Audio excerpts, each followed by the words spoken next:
1월 24일 주일 예배를 드리도록 하겠습니다. 먼저 찬송 208장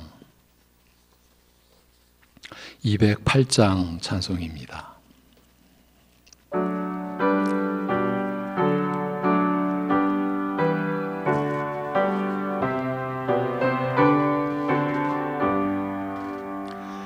내 주의 나라와 주 계신 성전과 피 흘려 사신 교회를 늘 사랑합니다. 내 주의 교회는 천성과 같아서 눈동자같이 아끼사 늘 보하시네. 이 교회 위하여 눈물과 기도로 내 생명 다하기까지 늘 봉사합니다. 성도의 교제와 교회의 위로와 구주와 맺은 언약을 늘 기뻐합니다.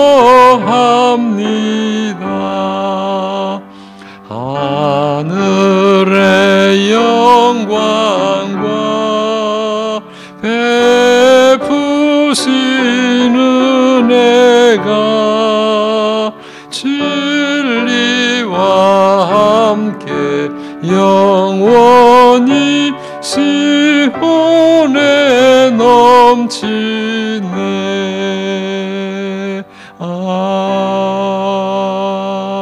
아멘. 다 함께 사도신경으로 신앙 고백을 드리겠습니다.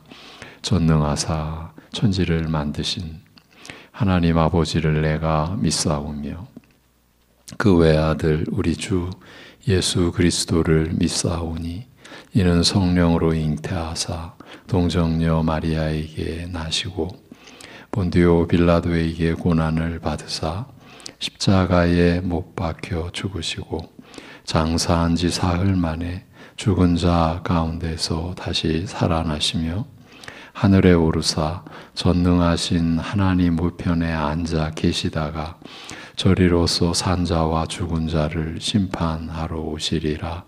성령을 믿사오며 거룩한 공회와 성도가 서로 교통하는 것과 죄를 사하여 주시는 것과 몸이 다시 사는 것과 영원히 사는 것을 믿사옵나이다. 아멘.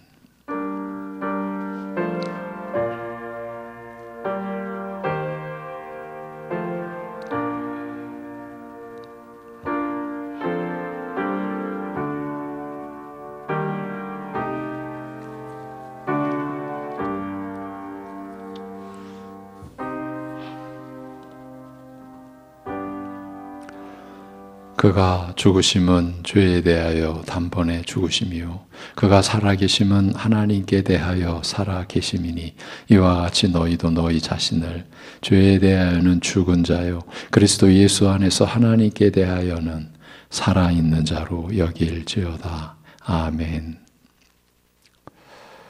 하늘의 계획을 가지고 홀로 땅에 비천한 인생들을 구원해 가시는 우리 아버지 하나님, 오늘도 그 구원의 은혜에 참여한 이 땅의 모든 하나님 나라의 백성된 성도들이 일어나 찬송하며 경배드리며 주의 말씀을 받는 속사람을 강건케 하시는 은혜의 기쁨 속에서 하나님을 예배하는 감사함으로 충만케 하시고 지치고 상하고 또 여러 가지로 다치고 힘들어한 심령들이 새 힘을 얻는 역사가 일어나게 하여 주옵소서.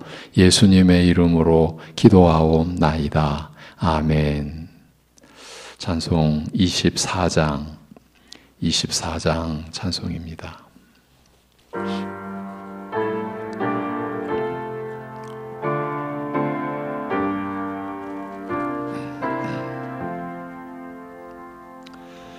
왕 되신 주 다 찬양하여라.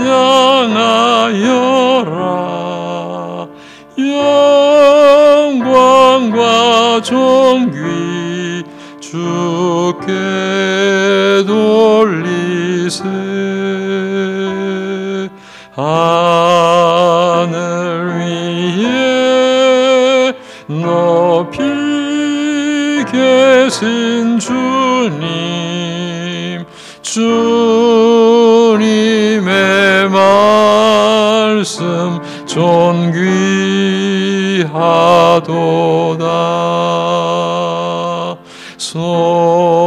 소망의 주 다 찬양하여라.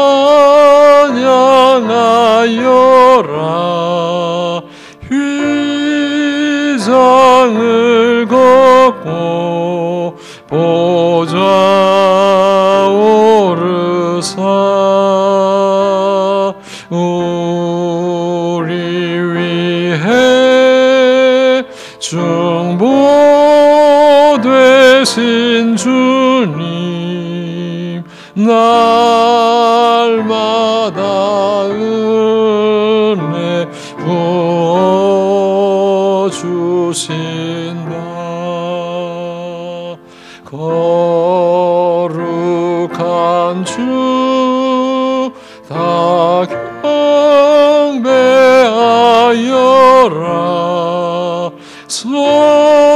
선하신 주께 다 찬양하라.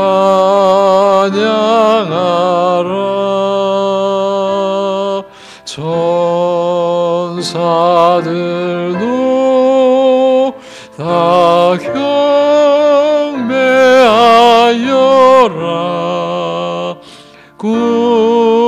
구세주 예수 영원하도다.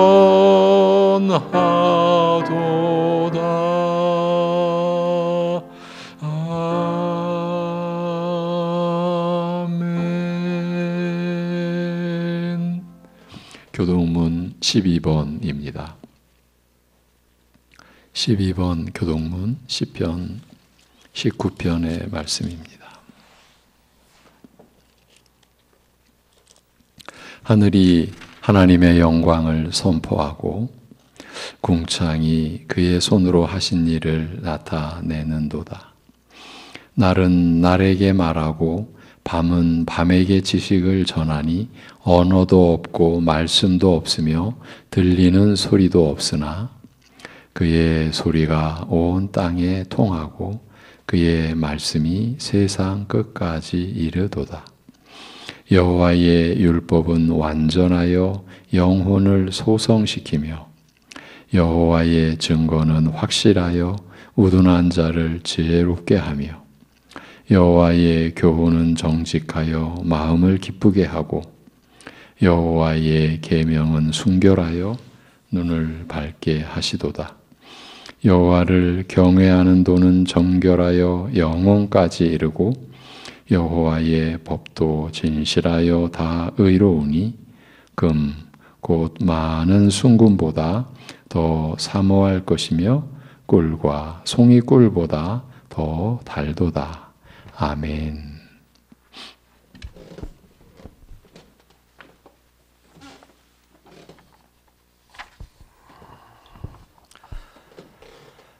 찬송과 영광과 지혜와 감사와 존귀와 권능과 힘이 우리 하나님께 세세토록 있을지어다. 아멘. 하나님 아버지, 우리와 언약을 맺으시고 거룩한 언약 공동체를 만드셨으며 우리에게 예배를 드릴 수 있는 은혜를 주심에 감사드립니다. 이 시간 지극히 높으신 삼위일체 하나님께 경외심과 겸손으로 엎드려 경배하게 하옵소서. 주님, 우리의 비참한 영적 실상을 깨달을 수 있도록 도와주옵소서.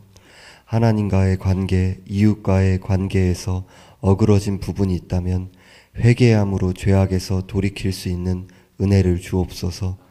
자기의 죄를 숨기는 자는 형통치 못하나 죄를 자복하고 버리는 자는 불쌍히 여김을 받으리라 라고 말씀하신 것처럼 예수 그리스도의 보혈의 공로를 힘입어 주 앞에 죄를 자복하며 통회하는 심령 가운데 죄 사함의 은혜를 베풀어 주옵소서. 코로나의 어려운 시간들을 보내며 믿음이 흔들리는 지체들을 붙들어 주시기를 원합니다. 특별히 믿음의 다음 세대들을 긍휼히 여겨 주시고 신앙의 계승이 이루어질 수 있도록 은혜를 베풀어 주옵소서. 온 교회가 이러한 환난의 때에 성령 안에서 견디고 인내하게 하시고 진리 위에 교회가 세워지는 교회의 본질이 회복되게 하여 주옵소서. 신자들이 겸비하고 자신을 성찰하며 정금과 같은 신앙으로 빚어져 갈 수 있도록 도와주옵소서. 몸이 아픈 성도님들을 위로하여 주시고 속히 회복될 수 있도록 은혜를 베풀어 주옵소서. 이 시간 선포되는 말씀에 성령의 큰 권능을 더하여 주시고 말씀 전하시는 목사님께 영육 간의 강건함을 주옵소서.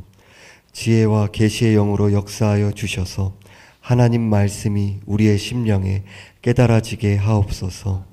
믿음으로 온 마음으로 드려지는 예배되기를 원합니다. 존귀하신 예수 그리스도의 이름으로 기도드리옵나이다. 아멘.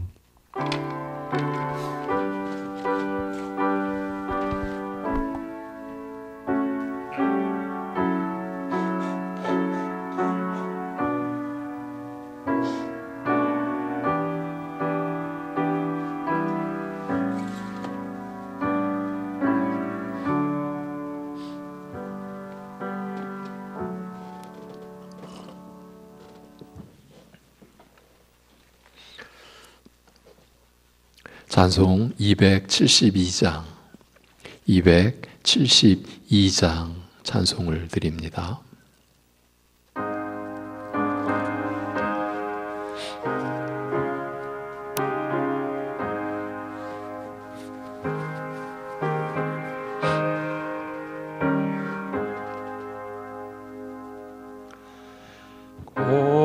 고통의 멍에 벗으려고 예수께로 나갑니다. 자유와 기쁨 베푸시는 주께로 갑니다. 병든 내 몸이 튼튼하고 빈궁한 삶이 부해지며 죄악을 벗어버리려고 주께로 갑니다. 낭패와 실망 당한 뒤에 예수께로 나갑니다. 십자가 은혜 받으려고 주께로 갑니다.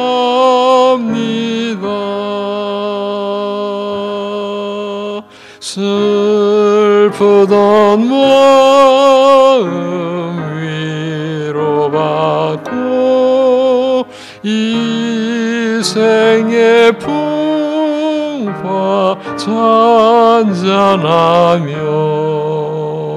영광의 찬송하리. 찬송 부르려고 주께로 갑니다. 교만한 마음을 내버리고 예수께로 나갑니다. 복 되신 말씀 따르려고 주께로 갑니다.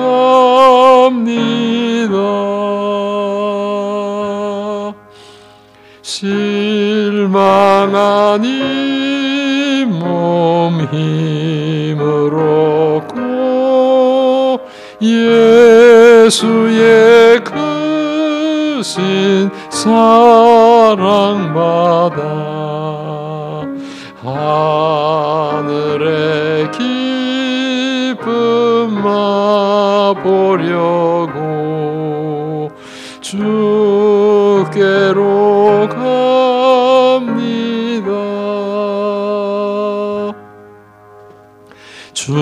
죽음의 길을 벗어나서 예수께로 나갑니다. 영원한 집을 바라보고 주께로 갑니다.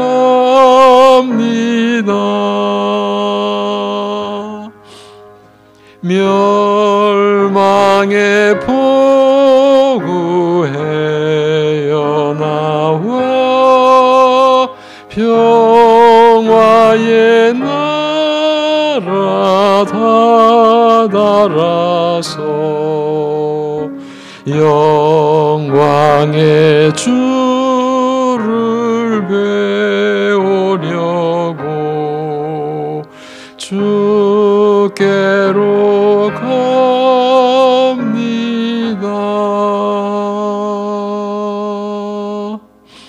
아멘.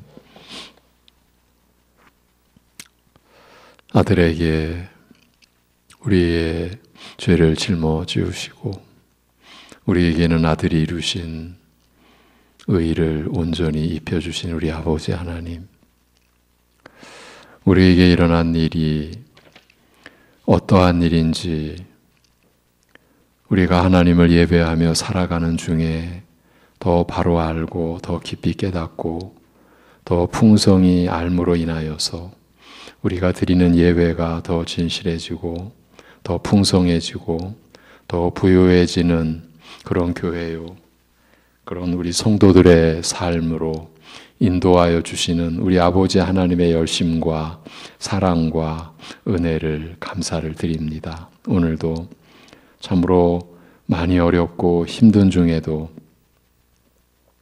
하나님께 받은 은혜를 따라 11조를 구별하여 그리고 각자 자신의 처지에서 깨닫고 받은 그 은혜를 따라 감사의 제목을 또 기록하여 그리고 주의 나라를 섬기고자 선교와 또 건축의 예물을 성미와 함께 주일 예물로 올려드리는 모든 심령들을 주님께서 붙잡아 주셔서 주님을 향한 이 사랑의 고백이, 헌신의 다짐이 더 풍성해지고 더 깊어져 갈 수 있게 하여 주옵소서.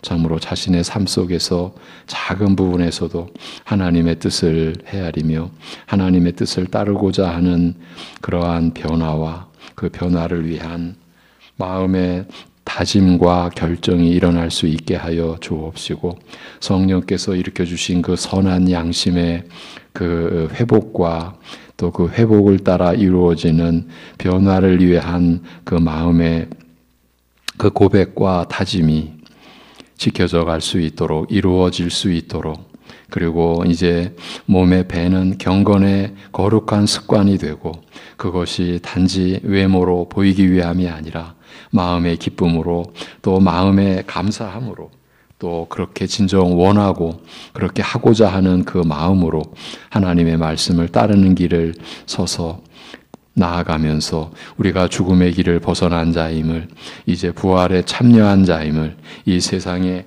영원한 생명의 길이 있음을 드러내고자 하는 그러한 삶을 열심히 살아낼 수 있는 올해가 되도록 인도하여 주옵소서. 세상의 어떠한 환난과 어떠한 어려움도 우리를 향한 하나님의 뜻을 막을 수 없듯이, 회방할 수 없듯이, 그러한 담대한 믿음과 용기를 가지고 우리가 겪는 여러 가지 상황 속에서도 궁핍에 처할 줄도 알고 풍부에 처할 줄도 알고, 어떠한 상황에서도 우리가 그리스도를 얻고 그리스도 안에서 발견되어지고자 하는 그 열심으로 어떠한 처지에서도 우리에게 주어진 일을 우리가 버리지 않고 낙심치 않고 포기치 않고 우리의 일을 감당해 가면서 가족을 섬기고 이웃을 섬기고 하나님을 기쁘게 예배하는 우리 성도들의 삶이 되도록 축복하여 주시옵소서. 오늘도 우리가 주의 말씀에 함께 나아가오니 성령께서 우리 각자의 심령 속에 지혜를 일깨워 주시고 계시의 영으로 함께하여 주셔서 우리가 말씀을 믿음으로 받을 수 있도록 이 시간도 역사하여 주시옵소서. 모든 것을 주님께 의탁하오며 우리 주 예수 그리스도의 이름으로 감사하며 기도하옵나이다. 아멘. 오늘 우리가 볼 말씀은 골로새서 2장 9절에서 15절입니다. 골로새서 2장 9절에서 15절.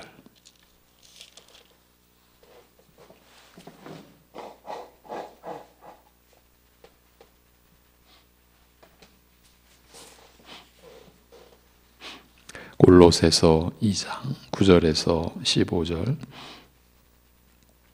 너희도 그 안에서 충만하여졌으니, 두 번째 시간입니다. 9절부터 15절을 봉독합니다. 그 안에는 신성의 모든 충만이 육체로 거하시고 너희도 그 안에서 충만하여졌으니 그는 모든 통치자와 권세의 머리시라.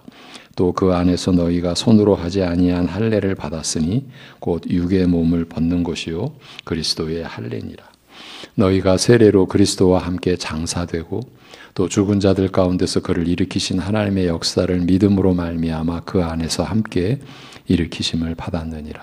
또 범죄와 육체의 무할례로 죽었던 너희를 하나님이 그와 함께 살리시고 우리의 모든 죄를 사하시고 우리를 거스르고 불리하게 하는 법조문으로 쓴 증서를 지우시고 제하여 버리사 십자가에 못 박으시고 통치자들과 권세들을 무력화하여 드러내어 구경거리로 삼으시고 십자가로 그들을 이기셨느니라. 아멘.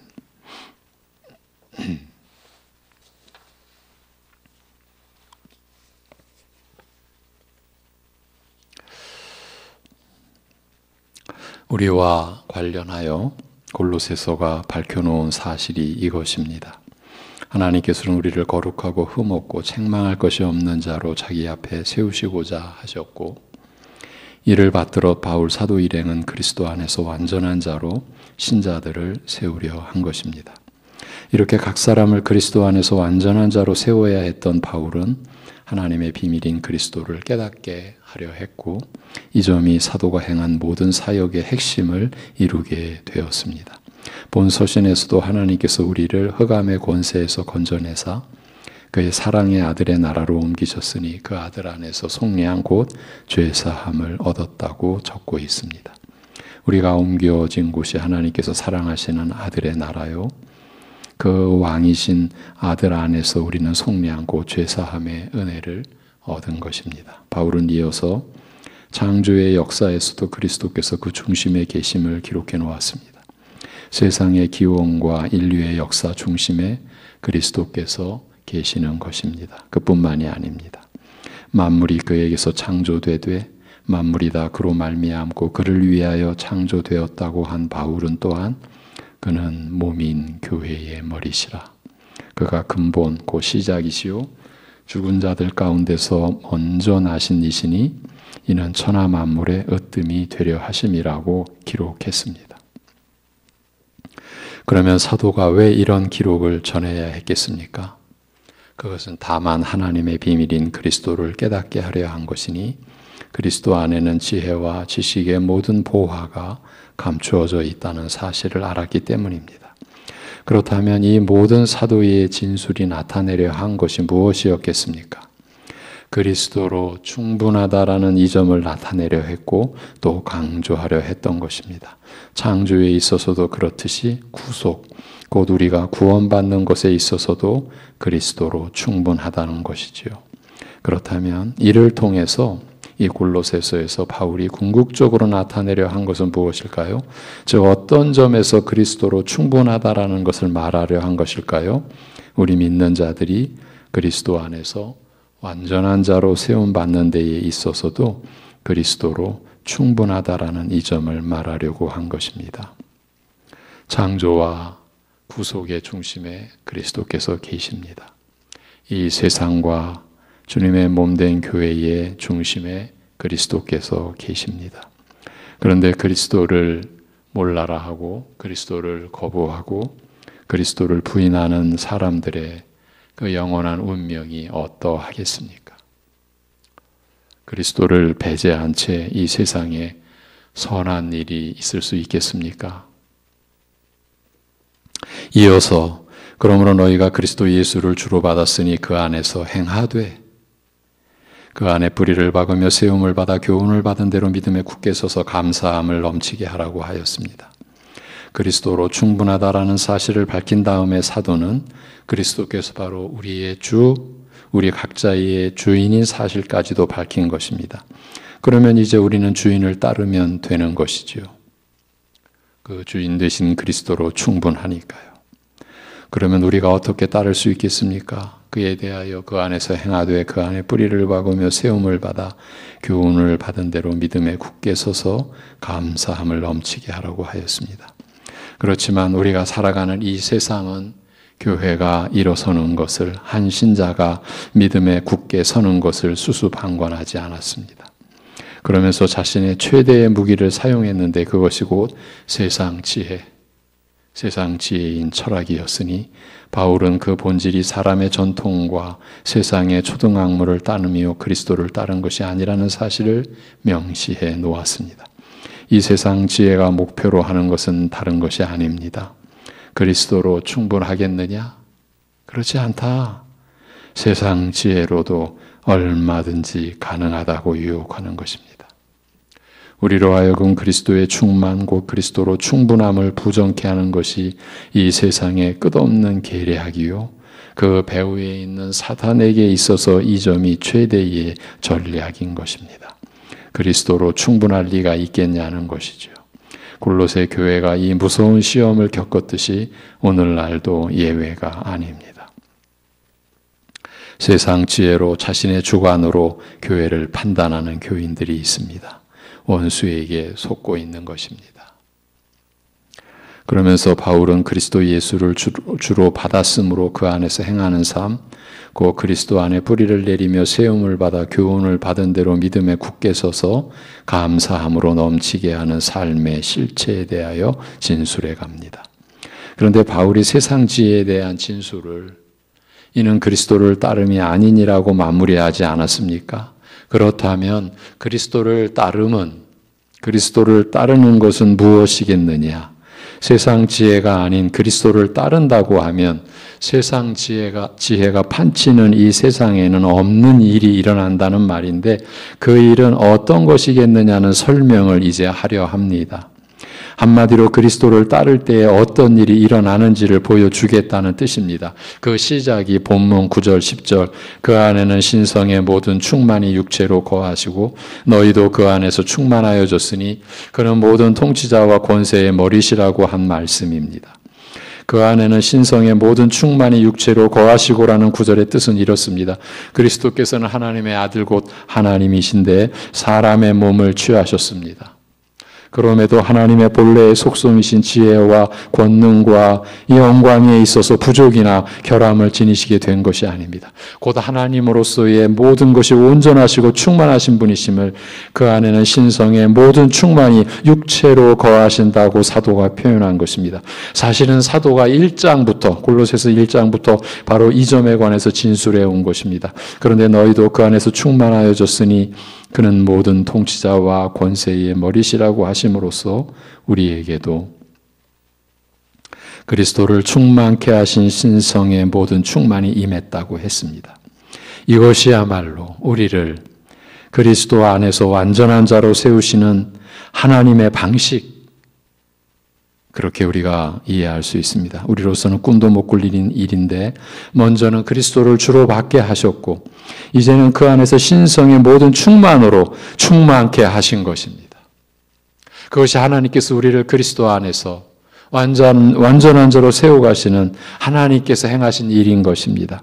이어서 바울은 또 그 안에서 너희가 손으로 하지 아니한 할례를 받았으니 곧 육의 몸을 벗는 것이요 그리스도의 할례니라. 너희가 세례로 그리스도와 함께 장사되고 또 죽은 자들 가운데서 그를 일으키신 하나님의 역사를 믿음으로 말미암아 그 안에서 함께 일으키심을 받았느니라고 합니다. 이제 그리스도 안에서 충만하여진 우리 신자들의 그 실제, 그 도대체 우리가 그리스도 안에서 어떻게 충만하여졌는지, 그것도 다른 것으로 충만한 게 아니지 않습니까? 신성의 모든 충만으로 충만해졌다라고 하시지 않았습니까? 그럼 도대체 어떻게 충만하여졌는지 그 모습을 사도가 이제 묘사하는 겁니다. 보여주는 겁니다.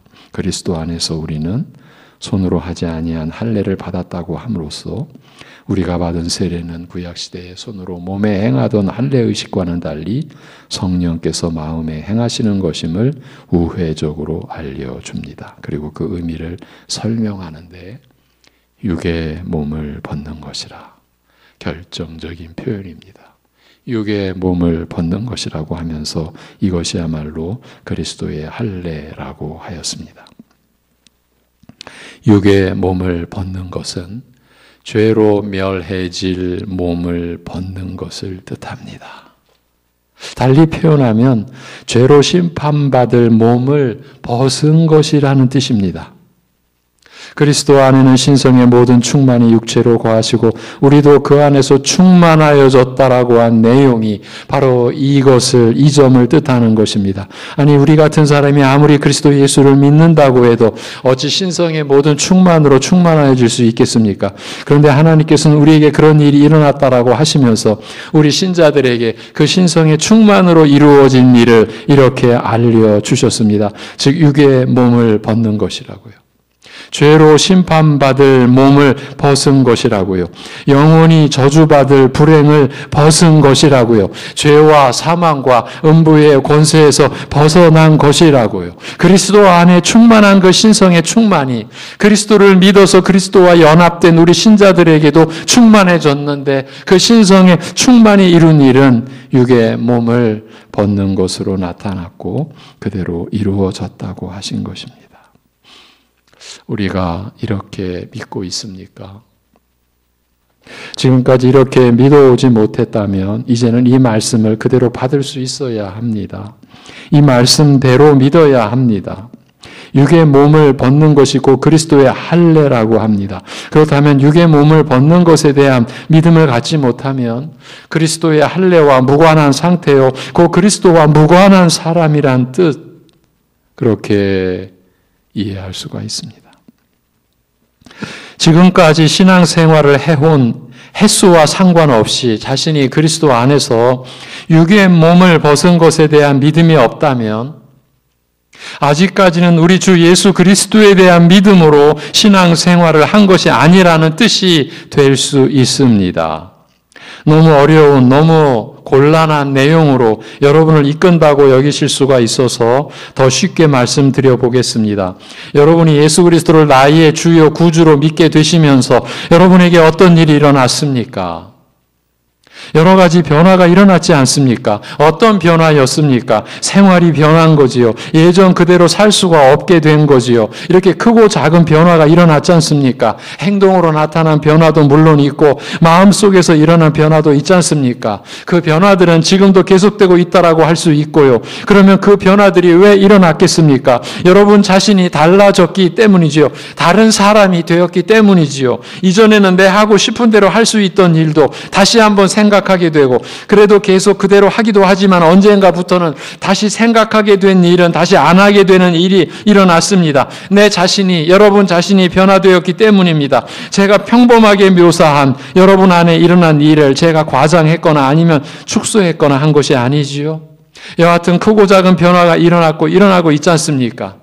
듣기는 더디하고 말하기는 속히 하고 성내기도 속히 하던 우리가 이제는 듣기는 속히 하고 말하기는 더디하고 성내기도 더디하게 되는 변화가 일어났고 또 일어나고 있지 않습니까? 왜입니까?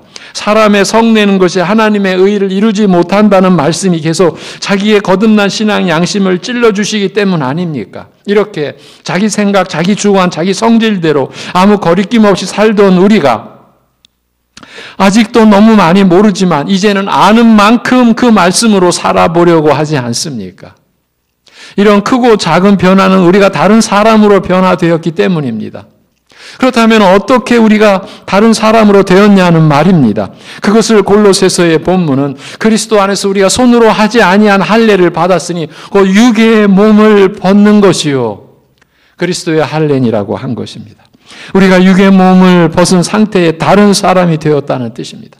손으로 하지 아니한 할례를 받았다라는 것은 성령께서 우리의 마음에 베푸신 세례를 받았다라는 뜻이요. 이 상태가 죄로 멸해질 몸을 벗게 된 것을 뜻합니다. 그런데 이것을 그리스도의 할례라고 했는데 그리스도께서 할례를 받았다는 의미로도 들리는 이 말은 우리 같은 죄인들을 대신해서 그리스도께서 육의 몸을 벗는 것을 이루셨다는 뜻입니다. 죄가 없으신 그리스도께서는 육의 몸을 벗는 것이 불필요하십니다. 그런데도 육의 몸을 벗는 것을 가리키는 할례에 속하신 것은 그 할례가 가리키는 세례를 이루셔서 자신을 믿음으로 자신과 연합하게 된 우리들에게 육의 몸을 벗는 은혜를 입혀주시기 위함인 것입니다. 그래야 우리가 죄로 인해 멸해질 몸을 벗을 수 있기 때문입니다. 그 심판의 저주를 받을 수 있기 때문입니다. 그러면 그리스도가 받으신 할례, 그 세례는 어떤 것입니까? 우리를 대신하여 죽으시고 그 죽음에서 다시 일어나신 것입니다. 세상 죄를 짊어지시고 죽으신 것입니다. 그리고 그 죽음에서 다시 일어나신 것입니다. 곧 우리의 죄로 죽으시는 것이고 그 죽음에서 일어나셔서 우리의 죄를 없이 하시고 우리에게 하나님의 의를 입혀주시는 것입니다. 이것을 본문 12절에서 너희가 세례로 그리스도와 함께 장사되고 또 죽은 자들 가운데서 그를 일으키신 하나님의 역사를 믿음으로 말미암아 그 안에서 함께 일으키심을 받았느니라고 한 것입니다. 그러니까 우리가 세례로 즉 그리스도와 연합됨으로 그리스도와 함께 장사되고 라고 하는데 이것이 육의 몸을 벗는 것을 가리키는 말입니다. 로마서에서는 육의 몸을 옛사람이라고 했는데 우리가 그리스도와 연합됨으로 그리스도와 함께 장사되었으니 우리의 옛사람이 죽은 것이라고 설명합니다. 그리하여 죄로 멸해질 몸을 벗게 된 것입니다. 어떻게 이런 일이 일어날 수 있습니까? 그리스도께서 우리의 죄값을 자신의 죽음으로 지불하셔서 완전히 우리의 죄를 처리하셨기 때문입니다. 우리가 그리스도를 믿는다는 것은 그리스도께서 자신을 믿는 우리에게 성령으로 세례를 베푸셔서 방금 설명드린 모든 내용이 우리에게 그대로 일어나도록 하셨다라는 뜻입니다. 이것이 사람이 주 예수 그리스도를 믿으면 구원받는다는 단순한 복음 전도의 이 진술 속에 담긴 내용입니다. 그리스도를 믿어 그리스도와 연합된 우리 신자들이 다른 사람이 되고 그래서 변화가 일어나는 것은 이와 같은 일이 일어났기 때문입니다. 곧 육의 몸을 벗었기 때문입니다. 자그마치 죄로 영원히 멸해질 몸을 벗은 것입니다. 그러니 변화가 아니 일어날 수가 없는 것입니다. 12절대로 표현하면 그리스도와 함께 장사되었을 뿐만 아니라 죽은 자들 가운데서 그리스도를 일으키신 하나님의 역사를 믿음으로 말미암아 우리도 그 안에서 함께 일으키심을 받았기 때문입니다. 그러니 이제 옛사람의 그 생명이 아니라 새롭게 된 사람, 새 사람의 새 생명, 새 마음으로 살게 된 것입니다. 이를 로마서에서는 그러므로 우리가 그의 죽으심과 합하여 세례를 받음으로 그와 함께 장사되었나니 이는 아버지의 영광으로 말미암아 그리스도를 죽은 자 가운데서 살리심과 같이 우리로 또한 새 생명 가운데서 행하게 하려 함이라고 하였습니다. 로마서 6장 4절의 말씀입니다. 우리가 지금은 새 생명 가운데서 행하고 있다는 뜻입니다. 그러니까 우리는 그리스도의 죽음에도 또한 그리스도의 부활에도 참여한 자라는 뜻입니다. 어떻게 이런 일이 있을 수 있냐고요? 하나님께서 약속하시고 이루신 일이 이것이기 때문입니다. 그리스도처럼 신성의 모든 충만을 입게 된 우리에게 이 모든 일이 일어나게 하셨고 이를 오직 성경 말씀으로 가르쳐서 믿게 하신 것입니다. 우리에게 일어난 이 변화를 로마서 6장 6절에서는 우리가 알거니와 우리의 옛사람이 예수와 함께 십자가에 못 박힌 것은 죄의 몸이 죽어 다시는 우리가 죄에게 종로로 타지 아니하려 함이니라고 설명합니다. 우리 신자들에게 총체적으로 일어나는 변화는 다시는 우리가 죄에게 종로로 타지 아니하려 함인 것입니다. 죄에게 종로로 타지 않으려는 우리들의 변화된 삶을 바울은 다시 이렇게 확증하여 줍니다. 이는 죽은 자가 죄에서 벗어나 의롭다 하심을 얻었습니다. 만일 우리가 그리스도와 함께 죽었으면 또한 그와 함께 살 줄을 믿노니 이는 그리스도께서 죽은 자 가운데서 살아나셨음에 다시 죽지 아니하시고 사망이 다시 그를 주장하지 못할 줄을 알미로라. 로마서 6장 7절에서 9절의 말씀입니다. 그리고 드디어 이 로마서 6장 10절 11절에서 로마서에서의 첫 명령의 말씀이 주어지는 거예요. 로마서에서의 첫 명령이 여기서 나오는 거예요. 그가 죽으심은 죄에 대하여 단번에 죽으시며 그가 살아계심은 하나님께 대하여 살아계심이니 이와 같이 너희도 우리 신자들도 너희 자신을 죄에 대하여는 죽은 자요 그리스도 예수 안에서 하나님께 대하여는 살아있는 자로 여길지어다. 여기라. 지금까지가 골로새서 본문의 육의 몸을 벗는 것에 관한 설명입니다. 우리도 그리스도 안에서 충만하여졌다라고 하신 그 신성의 충만이 이루신 일을 설명한 것입니다. 하나님은 우리로 하여금 신성의 충만으로 세상을 휘어잡도록 하시지 않았습니다. 도리어 세상 속에서 온갖 고난을 감당하도록 하셨습니다. 신성의 충만으로 충만한 상태에서요. 사도들의 길이 그러했고 믿음의 모든 선진들의 생애가 그러했습니다. 혹은 우리의 소원을 들어주시는데 그 신성의 충만이 쓰여지도록 하지도 않으셨습니다. 오직 천국길을 가는 데에만 형통하도록 하셨고 그 신성의 충만이 역사하도록 하셨으니 그것이 육의 몸을 벗는 것이요 곧 그리스도의 할례인 것입니다. 달리 말하면 신성의 충만이 이 일로만 나타나게 하시고 이 죄악의 땅에서 육신을 입고 사는 동안은 그 충만이 가려지게 하셨습니다. 그러므로 그 신성의 충만을 나만은 더 드러내겠다는 식의 만용을 부려서는 안 됩니다. 그 즉시 사탄의 도구가 될 뿐이기 때문입니다.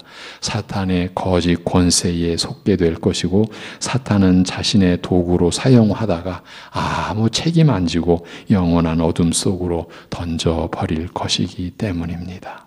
여러분, 외모에 속으시면 안 됩니다. 외모로 나타난 거짓된 경건에 속으시면 안 됩니다.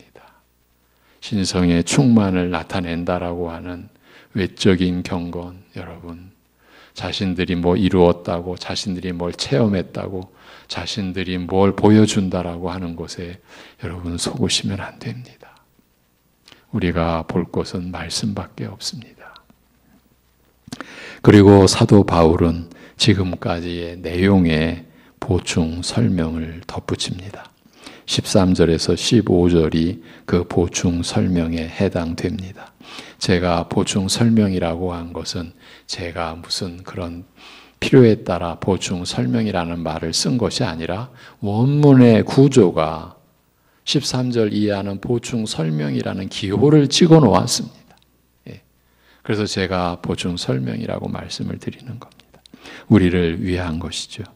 저도 이 말씀으로 우리 교회가 새로워지고 지체된 우리 각자가 새로워지기를 간절히 소망하는 중심으로 이 내용들을 전해드리려고 합니다. 먼저 13절, 또 범죄와 육체의 무할례로 죽었던 너희를 하나님이 그와 함께 살리시고 우리의 모든 죄를 사하시고, 이 13절이 한 문장으로 되어 있습니다.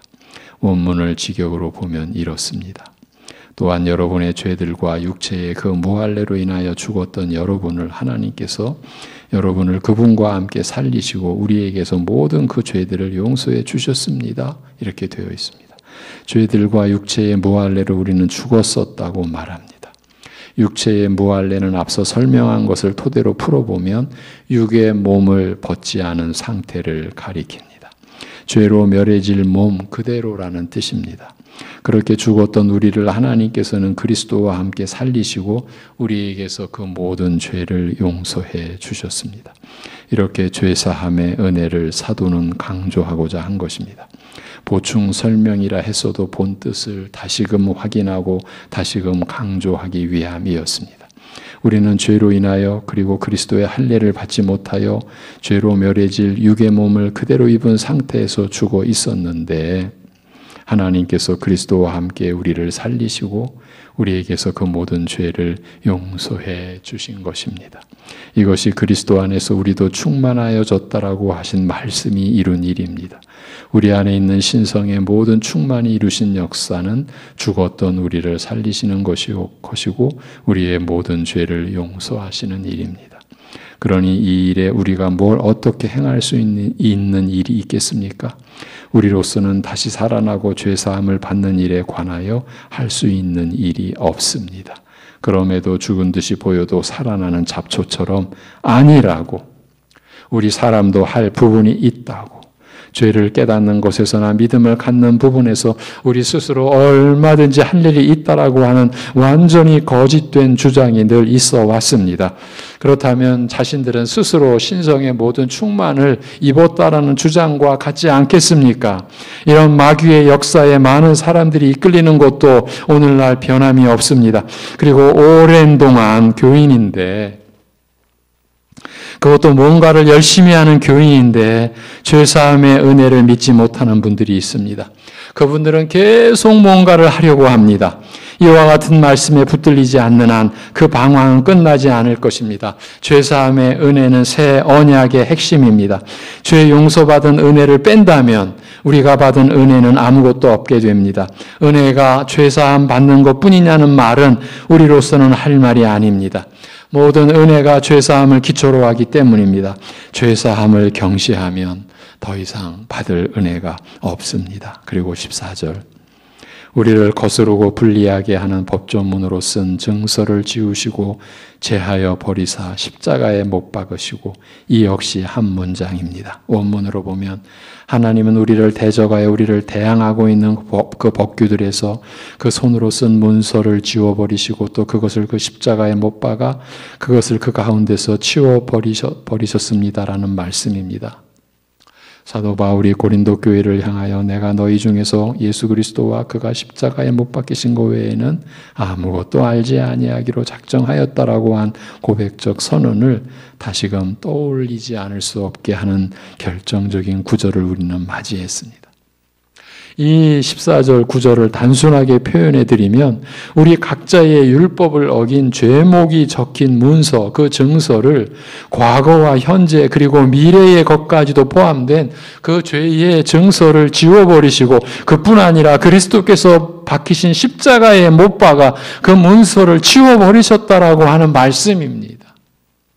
여러분 믿어지십니까? 이 말씀을 성령 안에서 받으셔야 합니다. 그래서 이제 그 어떤 율법 조항도 저주를 내품으며 우리를 고발할 수 없게 만드셨다라는 뜻입니다. 이제 그리스도 안에 있는 자에게는 결코 정죄함이 없다라고 한 로마서 8장 1절의 말씀이 여기서는 이런 식으로 풀어진 겁니다. 그러면 어떻게 미래의 죄목이 적힌 증서까지 지우시고 처리해 버리셨다라고 우리가 여길 수 있겠습니까?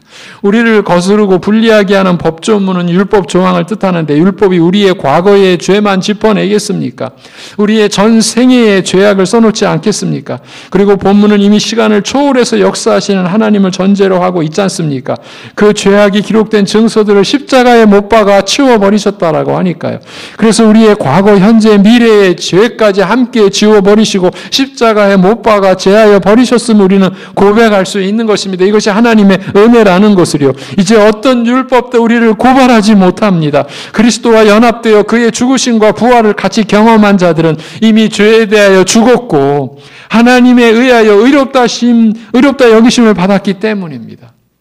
죄에 대하여 죽었으니 어떤 죄목을 가지고 고발하고 정죄를 못하는 겁니다. 율법의 그 어떤 것도 더 이상 우리를 정죄하지 못합니다. 모든 저주가 십자가 안에서 소멸되었습니다. 모두 다 소멸되었습니다. 이 본문이 강조하는 핵심도 신성에 충만하신 그리스도께서 바로 이 일에 치중하여 자신의 능력을 발휘하신다라는 말입니다. 사도 바울의 주장은 신성의 모든 충만의 가장 결정적인 증거는 바로 여기서 찾을 수 있다라는 말입니다. 무엇보다 바로 이 점에서, 즉 그리스도가 죽고 부활하신 것에 우리 믿는 자들이 다 동일하게 연합되었고 그 결과 죄사함과 율법의 저주에서 영원히 자유함을 얻은 것에서 그리스도의 충만함을 찾아야 한다라는 말입니다. 우리가 지난해 요한복음 8장에서 진리로 인하여 우리가 자유롭게 된 은혜의 말씀을 나눴지 않습니까? 다 같은 맥락입니다. 그렇지만 우리의 주변에서는 그야말로 엉뚱한 것으로 그리스도의 권세와 신성의 증거를 확보했다라는 주장들이 계속 들려옵니다.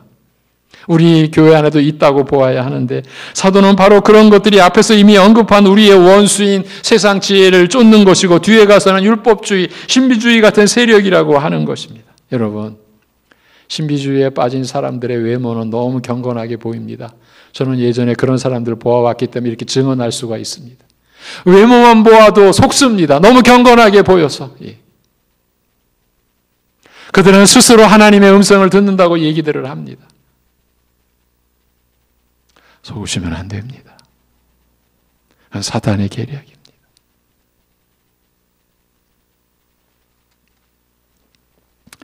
그리고 오늘 본문에서는 이와 같은 내용을 가지고 탈선하는 무리들에 대해서는 다루지 않습니다. 오늘 본문에서는.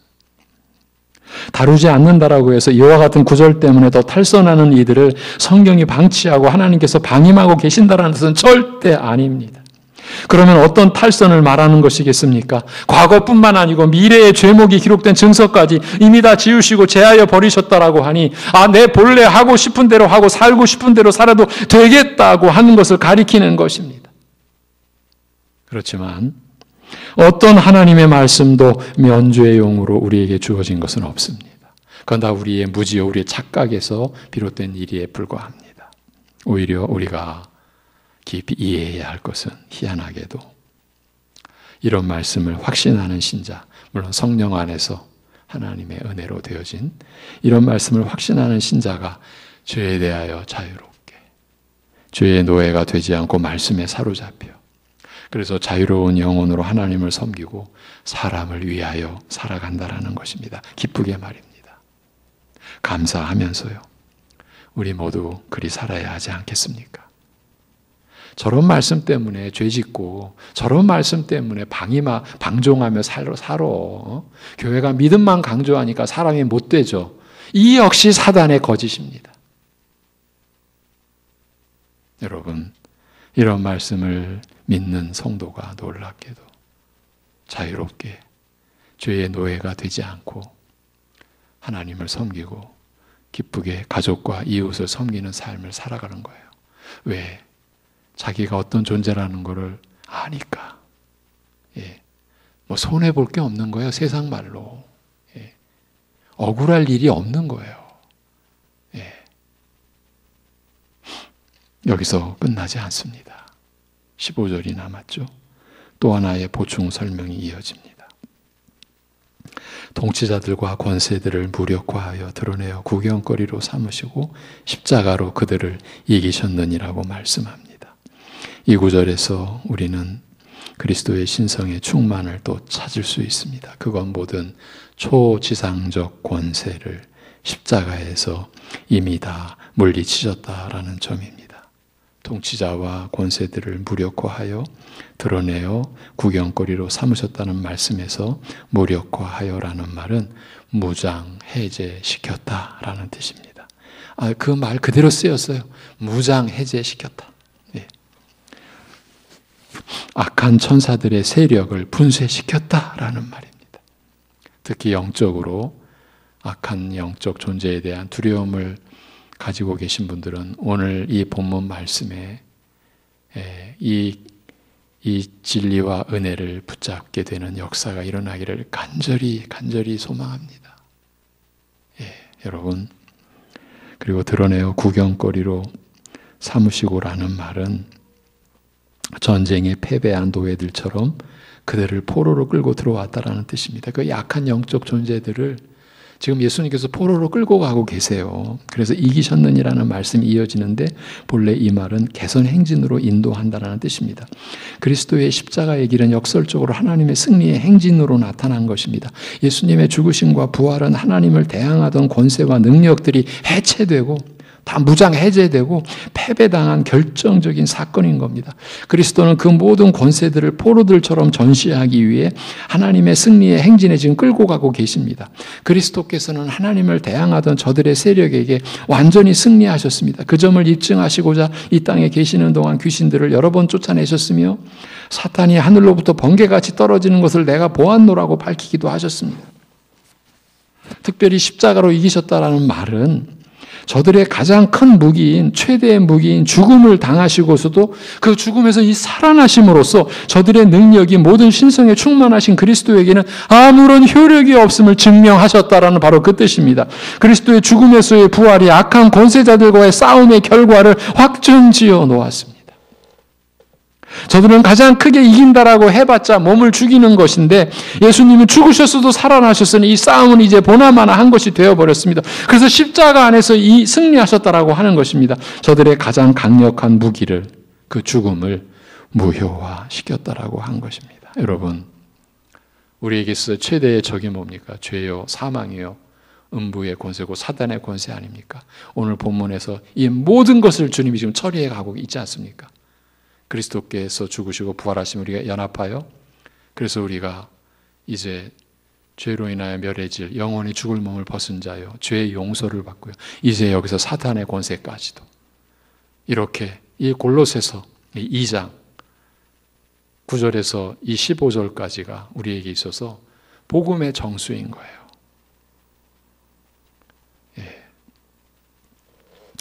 물론 마귀는 아직 힘을 완전히 잃지는 않고 있으며 이 세상의 공중권세 잡은 자로서 마지막 발악을 하고 있는 중입니다. 그의 능력은 우리 모든 인간들보다는 강력합니다. 주님께서 마귀의 존재와 또 그의 속셈과 능력에 대해 어떻게 말씀하셨습니까? 시몬아 시몬아 보라 사탄이 너희를 밀가부르듯 하려고 요구하였으나 그러나 내가 너를 위하여 내 믿음이 떨어지지 않기를 기도하였노니 너는 돌이킨 후에 내 형제를 굳게 하라고 하셨습니다. 누가복음 22장 말씀이에요. 마귀는 신자들을 실족시켜 자기와 함께 지옥 구덩이에 떨어지게 하려고 갖은 수를 다 쓰고 있는 자입니다. 그런 존재예요.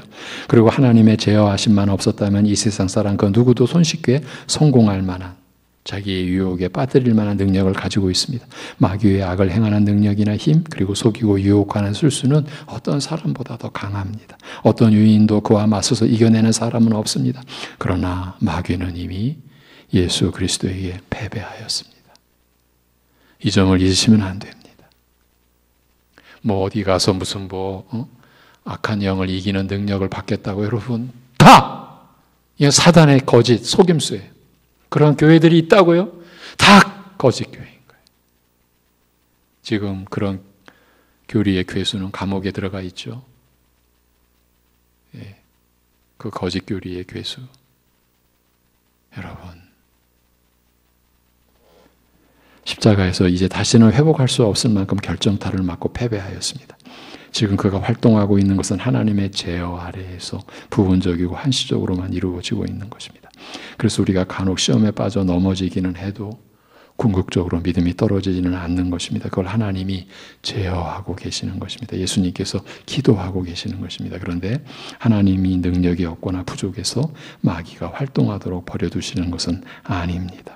하나님께서 마귀의 발악을 있는 그대로 다 놔두시면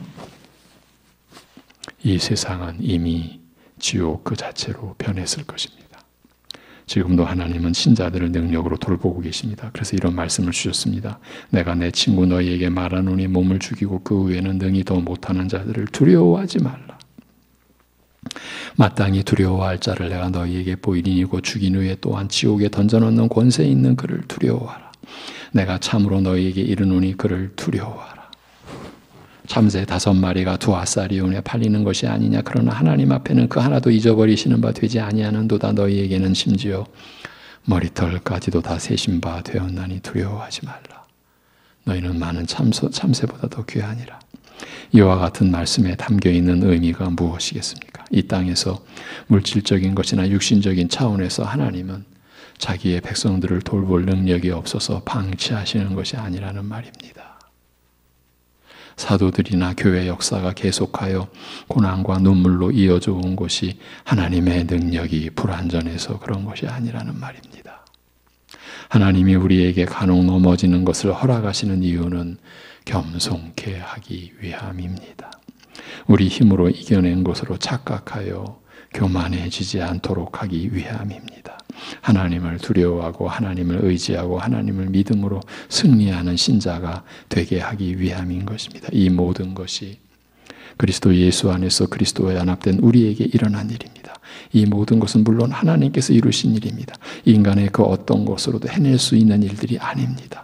이 모든 것과 관련하여 사람의 무언가를 드러내려는 시도는 사탄의 계략일 뿐이니 교회 안에서 얼마나 무서운 일이 일어나고 있는 것입니까? 그만큼 큰 세력이 많은 선생들과 그들을 따르는 많은 추종자들이 교회 안에 버젓이 자리 잡고 있기 때문입니다. 사도 바울은 오늘 본문 안에서 살펴온 이런 점에서 그리스도의 모든 신성의 충만하심이 집중되고 있다라고 역설한 겁니다.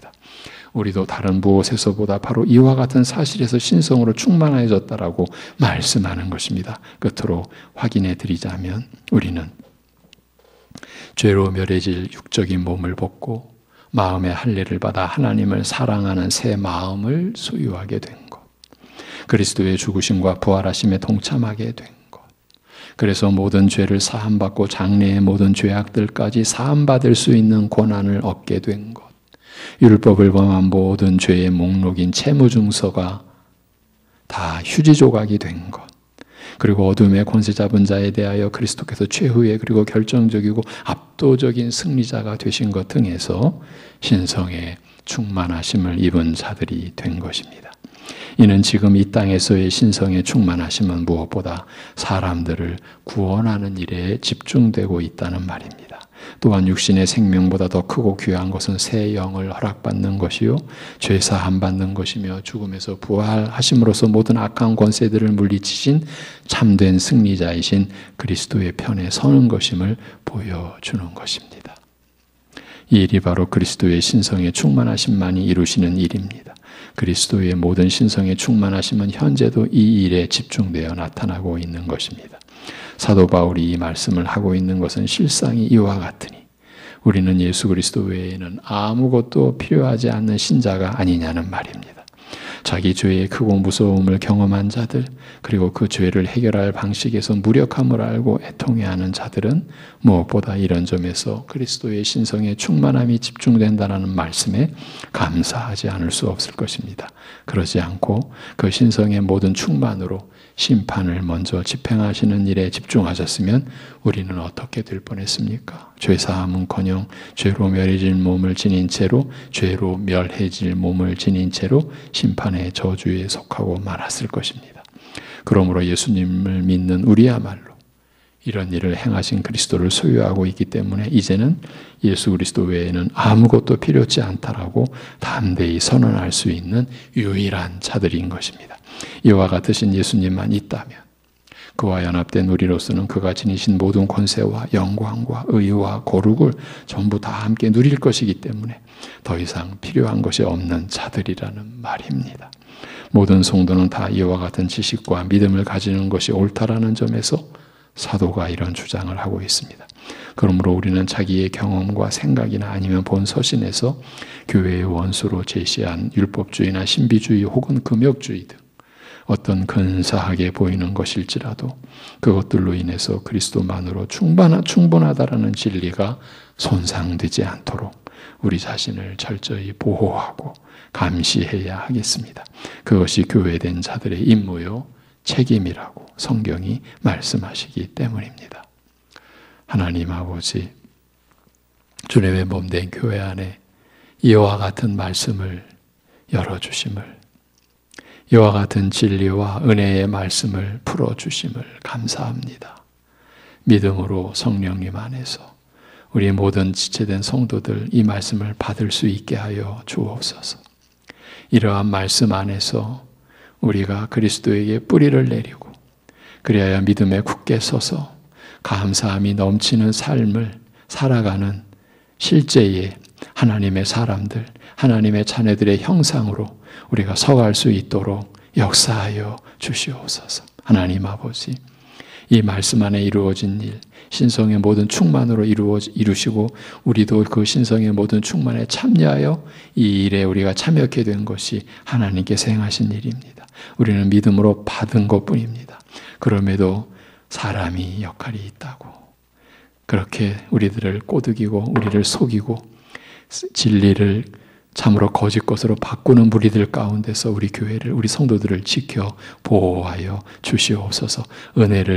은혜되지 않게, 진리를 진리되지 않게 만드는 일에는 결단코 우리 성도들 참여하지 않도록, 교만하지 않도록, 아버지여, 교만하지 않도록 겸손히 말씀을 받을 수 있도록, 진실로 하나님의 은혜를 받을 수 있도록, 겸손히 받을 수 있도록 이 시간 성령께서 역사하여 주시옵소서. 하나님 아버지, 참으로 이제 3차 유행기가 진정세를 보이는 가운데 사회적으로 점차 조금씩 변화가 일어나는 가운데 저희도 이제 그 변화를 준비하고 있습니다. 아직 대면 예배의 결정을 내리지 못한 것을 긍휼히 여겨 주옵시고 그토록 예배를 사모하고 그토록 함께 이제 모여서 교제하며 주의 말씀을 우리가 함께 받기를 그렇게 원하는 우리 사랑하는 성도들에게 하나님께서 긍휼과 은혜를 베풀어 주시옵시고 우리가 곧 만날 날을 우리가 바라보며 함께 기도할 수 있게 하여 주옵소서. 여전히 육신적으로나 여러 가지 연약함 속에서 고통받는 우리 사랑하는 우리 성도들을 주님께서 붙잡아 주시고 위로해 주시고 그 안에서도 주님을 의지함으로 인하여 주님께서 회복해 하시며 함께 하시는 그 은혜를 입을 수 있게 하여 주시옵소서. 모든 것을 주님께 의탁하오며 우리 주 예수 그리스도의 이름으로 기도하옵나이다. 아멘. 이 시간 우리 함께 91장 찬송 드리겠습니다.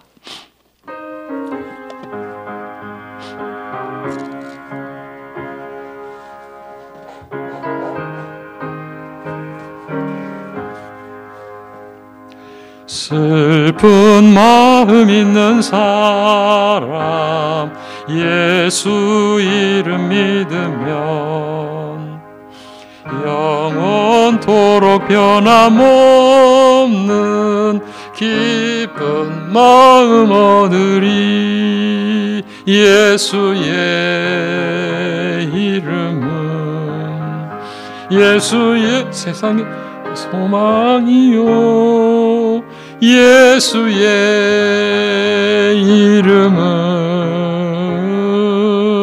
천국의 기쁨일세. 거룩하신 주의 이름 너의 방패 삼아라. 환난 시험 당할 때에 주께 기도드려라. 예수의 이름은 세상의 소망이요 예수의 이름은 천국의 기쁨일세. 존귀하신 주의 이름 우리 기쁨 되도다. 주의 품에 안길 때에 기뻐 찬송 부르리. 예수의 이름은 세상의 소망이요 예수의 이름은 천국의 기쁨일세. 우리 갈 길 다 간 후에 보좌 앞에 나가 왕의 왕께 경배하며 면류관을 드리리. 예수의 이름은 세상의 소망이요 예수의 이름은 천국의 기쁨일세. 아멘. 교회 소식입니다. 1월 31일 주일까지로 연장된 수도권의 2.5단계 방역 체계를 따라 오늘도 영상 예외로 이렇게 드리게 된 것 양지하여 주시기 바랍니다. 우선 예배 참석 교인 수를 예배당 좌석수의 10% 이내로 제한한 공고사항을 저희 교회가 그대로 따르기에는 애매한 면이 없지 않았습니다. 25명에서 30명으로 제한이 되어져야 되는데, 그러나 무엇보다도 이제 3차 유행기가 점차 진정되어가는 추세를 고려해서 사회적 거리두기에 적극적으로 동참하는 차원도 이런 결정을 내리는 주요한 그러한 기준이었다라는 점을 깊이 양해하여 주시기 바랍니다. 모든 예배를 홈페이지 및 유튜브로 올려드리고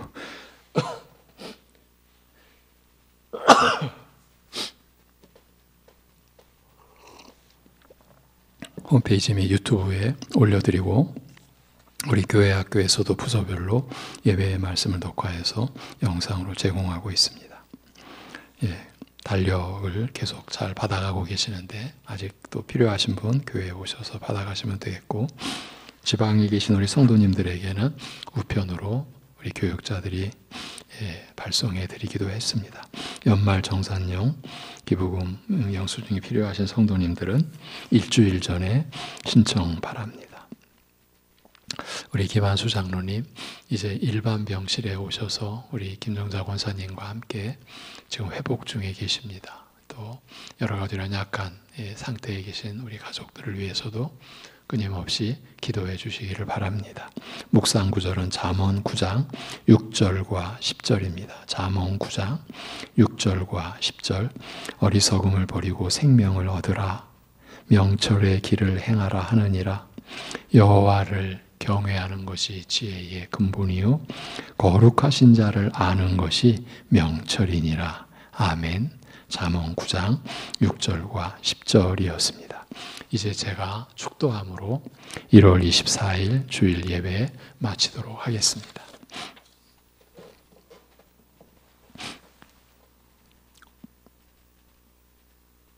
우리의 충만이시오 충분이시고 우리의 전부가 되시는 주 예수 그리스도의 은혜와 아들을 내어주신 우리 아버지 하나님의 무한하신 사랑하심과 우리 안에 계셔서 이 모든 은혜와 진리의 역사를 이루어 가셔서 우리로 하여금 그리스도 안에서 완전한 자로 세워가시는 성령님의 교통하심이 오직 말씀만으로 하나님을 섬기며 오직 말씀을 의지하여 기쁘게 살아가는 모든 성도들과 이러한 믿음과 하나님 나라를 알고자 하는 이들 안에 영원토록 함께 하시기를 주님의 이름으로 축원하옵나이다. 아멘.